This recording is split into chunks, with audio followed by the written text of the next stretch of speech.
Hello, my dear friends. In this video, we're going to discuss the most important events that took place during the previous 12 hours.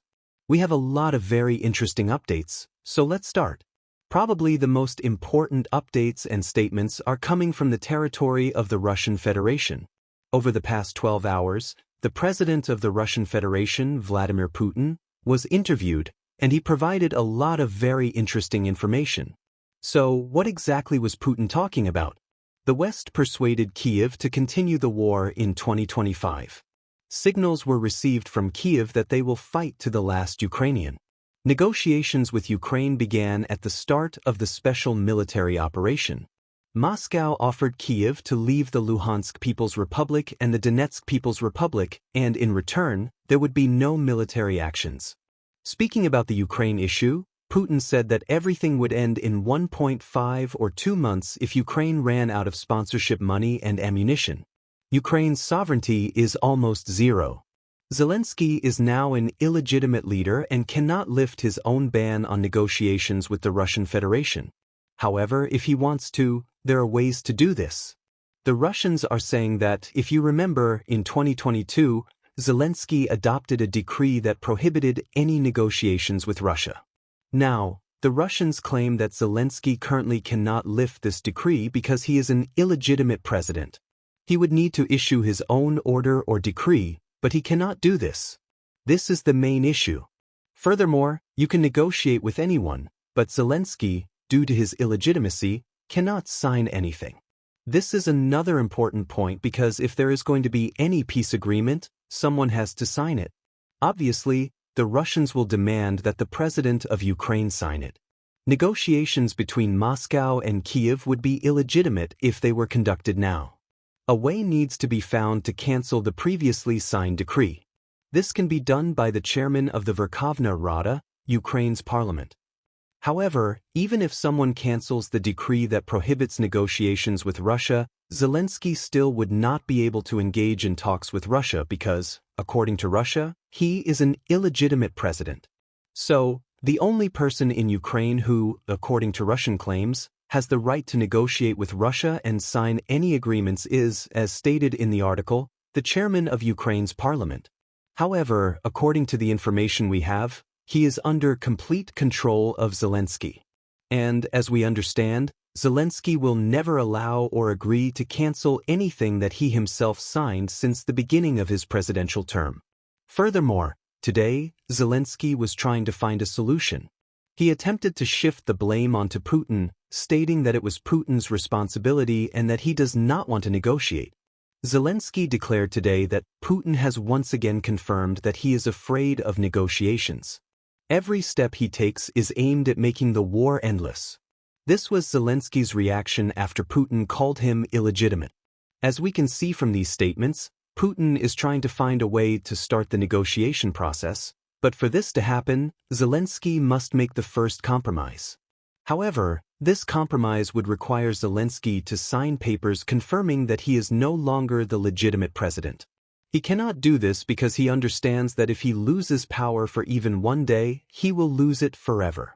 It is clear that Zelensky wants to remain president for the next term, and possibly for many more terms in the future.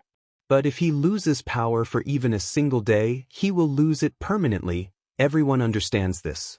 Furthermore, we continue receiving various updates from Ukraine. Today, the National Anti-Corruption Bureau of Ukraine confirmed a criminal case against the current Minister of Defense, Rustem Umerov. This is very interesting because after the Biden administration left the White House, we started receiving a lot of reports from Ukraine, particularly from the Ministry of Defense. Experts suggest that the Biden administration had numerous schemes and deals involving Ukraine's Ministry of Defense. Now, due to Biden leaving office, the people involved in these dealings are trying to remove the current head of Ukraine's Ministry of Defense, along with everyone else who was connected to the situation. The Russian experts are saying that we should expect lots of suicides, plane crashes, and many other events involving people who were involved in all those schemes between Biden's office and the office of the President of Ukraine. So, let's wait and see. Furthermore, several deputies of Ukraine have stated that the world will definitely not end in the coming months. I say this as a person who has more information from close sources, being a member of the Committee on National Security. As you can see, people from Ukraine expect that the war will continue. But of course, we have a question. If everyone expects the war to continue, and if Russia does not start negotiations with Ukraine, and if Ukraine blames Russia for not starting the negotiation process, then the question is, why do we not see as many changes on the ground as we used to see at least a month ago?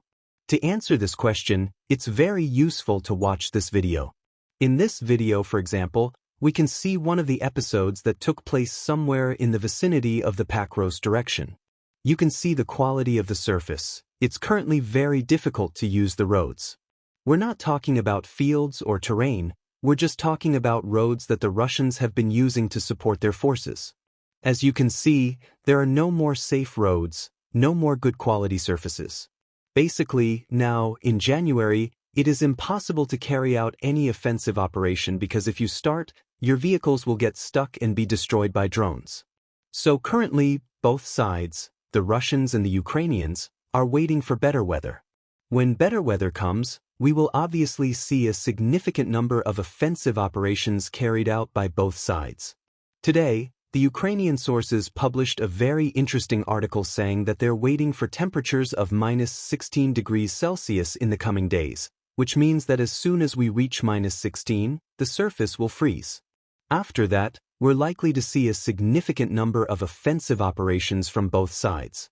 The Russians will attack, and the Ukrainians will either attack somewhere in the northern regions of Ukraine or counterattack along the current line of contact.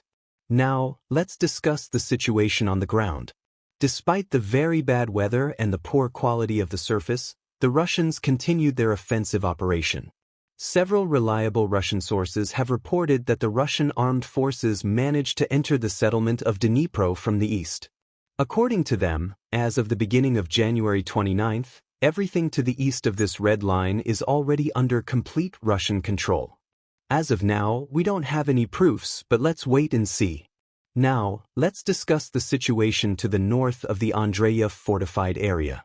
According to different mappers, including pro-Ukrainian sources, the Russians, as a result of their offensive operation, managed to take control of and physically cut the road T515 between the settlement of Yasin and the settlement of Andreyev.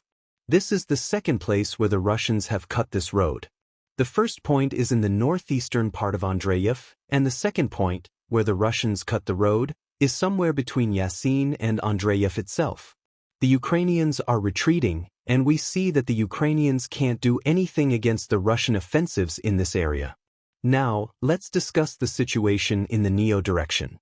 According to the same pro-Ukrainian sources, the Russians, as a result of their offensive operation, managed to improve their positions to the south of Nedenka by taking control of additional tree lines. This information was confirmed by pro-Ukrainian sources. As for the Dnipro direction, we haven't received any updates from this area. We got a lot of videos showing how the Russians were withdrawing Ukrainian forces from their positions, and this is the only thing the Russians can do right now: attack equipment, destroy abandoned vehicles, and attack CR positions with drones and artillery. That said, it's very difficult to carry out any offensive operations right now. Ukrainian sources published several interesting videos from the city of Pakros today. We can see a government office or some cultural building, and as you can see, the consequences of a Russian attack, probably using Iskander missiles. As a result of the attack, a huge part of the building was reduced to ruins. Another video from the city of Pakros shows the aftermath of a missile strike or artillery strike. We see several buildings damaged. But despite the damages and the situation around the city of Pakros, we see a completely different picture in comparison to the city of Tesk or Volchansk. We see that the Russians are trying to save the city of Pakros for as long as possible and deal minimal damage because they understand that, as I understand it, the situation there is very delicate. The Russians have some plans regarding the settlement in the future. According to the information we have, the Russians managed to improve their positions in the vicinity of the settlement of Baranka. The Russians managed to take control of several strongholds and essentially semi-encircle the settlement of Vadandu from the southeast. So, we see that the Russians are trying to encircle these territories and capture them. Now, let's discuss the situation in the city of Tata. On one side, the Russians improved their positions in the western direction from the settlement of Nilova. Essentially, we've marked the contested area in favor of the Russians. Another important update comes from the city of Teski. For the first day in a row, the Ukrainians carried out a counteroffensive operation. As a result of the latest counteroffensive operation, the armed forces of Ukraine managed to restore complete control over the mine of Tetka. This is the last bastion of the armed forces of Ukraine in this area, and based on this video, we can see that the Ukrainians managed to restore control over this territory and secure their positions. I'll remind you that Ukraine's counteroffensive operation in the area of TZK started probably on January 25th. For example, this is the situation by the end of January 26th. The Russians had just managed to take control of part of the mine, but then the Ukrainians began their counteroffensive operation. Starting from January 27th, they began restoring control over small pieces of the city of Teski in the northern part. The first territory recaptured by the Ukrainians was the area of mine number 12. We have video footage of this, and we discussed this video several times. Several vehicles entered this part and restored control over the territories and captured Russian soldiers. On January 29th, the Ukrainians managed to improve their positions around the territory of the mine of Tetka by taking control of the residential area. By the beginning of January 29th, the Ukrainians had managed to restore control over the mine itself. So, it's very difficult to understand what exactly is happening here. Maybe the Russians don't feel themselves comfortable in this area. Of course, there's a very big question: why are the Russians retreating? Why can't the Russians stabilize the situation after they managed to take almost the entire city of Tetka under complete control? So, we have lots of questions, and it's very interesting to see how the situation will develop in the future. Now, let's discuss the situation in the city of Shavara. Today, the Russian sources published a very important video. In this video, we can see how the armed forces of the Russian Federation were trying to take control of this stronghold. As a result of clashes in this area, the Russians managed to take the stronghold under complete control. Based on this video, we have adjusted the map, and we see that this is a very powerful breakthrough of the armed forces of the Russian Federation. This allowed the Russians to begin their offensive operation in the direction of Zemun, the most southern microdistrict of the city of Shavara. If the Russians take control of this territory, they will be very close or will get a bit closer to the creation of the Shavara Cod, a very important change on the ground. Now, let's discuss the situation in the Kopans direction. As for the northern area, as we discussed in the previous video, during the previous 24 hours, the Russians mainly focused on maintaining the line of combat contact. At least, this information was provided to us by different pro-Russian sources. The Russians managed to take complete control of the road A79 that connects the settlement of Zapad to the settlement of Vishna. The Russians also took control of the forest belts around the settlements. So, they're improving their positions because the current weather does not allow the Russians to advance deep inside the territory of Ukraine. That's why they decided to focus their attention on maintaining positions and lines. Now, let's discuss the situation in the Sudzha direction.